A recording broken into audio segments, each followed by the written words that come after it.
YouTube. Dmgaming here, y'all. And I know it's been a while since I did a video, and I apologize. Had a lot of things going on, and I'm dealing with a lot of stuff in a very positive way, though. Nothing negative at all. But the show must go on. Still trying to get that interview with Rex. He told me, all I had to do was ask, and I've been asking, but he hasn't been replying.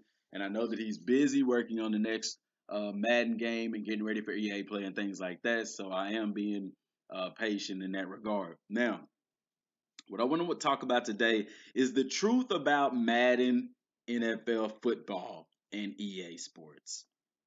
Because, guys, I see it's 2018. It's almost time for EA play. It's almost time for the next Madden game to come out, and people are still complaining about the negatives in Madden NFL 18. At this point, I kind of feel like people are just doing it for views. Because people tend to be attracted to negative things, or I say negative people tend to be attracted to negative things.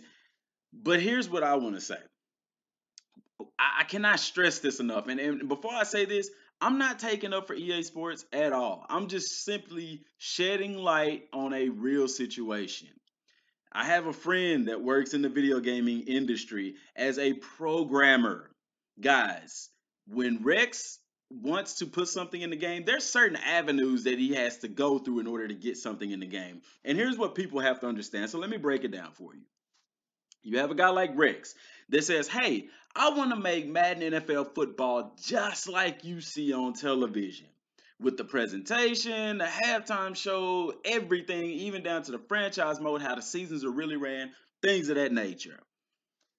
The higher executives, they say, oh, cool, no problem. I like that idea. Here is X amount of dollars to get this done. Rex takes that money, hires a team of programmers and developers, say, all right, here's the budget that we have. Here is what we want to do. The programmers then, knowing their capabilities, knowing the capabilities of the technology that they're using, along with the time frame necessary, say, with this amount of money and this amount of time, we can't do this, but we can do this. Now, a lot of people understand that. Some people still don't get it. So let me simplify what I'm saying. It doesn't matter. We want certain things put in the game, but the truth of the matter is due to the fact that Madden is a game that's released every year, they're limited in time to be able to code and put things into the game that we want. That's why you see bits and pieces every year. That's why in Madden NFL 19, you're going to see a major overhaul to franchise mode. Because for the past couple of years, they have deliberately not been working on franchise mode and devoting that time to actually improving franchise mode. You get what I'm saying? That's why you see Madden 18 and 17 and 16, the franchise mode is kind of the same because they have been working on overhauling the entire thing. You get what I'm saying? Because there's something that they just cannot do within a year's time. It is not enough time. Also, understand this. They cannot put everything that we want in the game in the game. The reason why is because of coding. Coding. I mean, people talk and complain about stuff, but if they go in, if they say, well, the receivers aren't catching passes like this, if they go in and change that code, changing that code could affect something else in the game. And so it's a meticulous process that takes time and detail to the umpteenth degree to get these things in line. Now, the Pro Bowl, people talking about the Pro Bowl, it is a coding issue. Have you realized that since they have gone to the new uniform schemes in the Pro Bowl has not been in a Madden NFL football game? I wonder why. Well, Clint Oldenburg explained it very, very clearly, and I'm just going to paraphrase and sum it up to put it in a way that we can understand it. Basically, because of all the different helmets and uniforms and logos on those helmets and jerseys, the game cannot. If they were to put it into the game, that game that you would be playing, the Pro Bowl, would be extremely buggy, would be extremely laggy, and you would not get a good playing experience. People already complain about the bugs in Madden. Can you imagine the level of bugs that would be if they put the Pro Bowl in the game? Because prior to that, the NFC wore the exact same uniforms. The AFC wore the exact same uniforms. And then they changed it to where each team got to wear their helmets. And okay, yeah, I think if I'm not mistaken, that part was actually in one of the games. But now it's to the point where they have these special helmets with the team logos, and then they have patches on the jerseys, and it's just a lot of extra things now that it's difficult to code. Now it's not impossible, because even Clint himself said that they would like to try to implement this in the future. That's letting you know that, hey guys, we want to do this, but this is something that's going to take time to iron out. Now that they've gone to the Frostbite engine, which is a more powerful engine than the Ignite engine, it's able to process more things. This is why games like NBA Live and UFC aren't on Frostbite.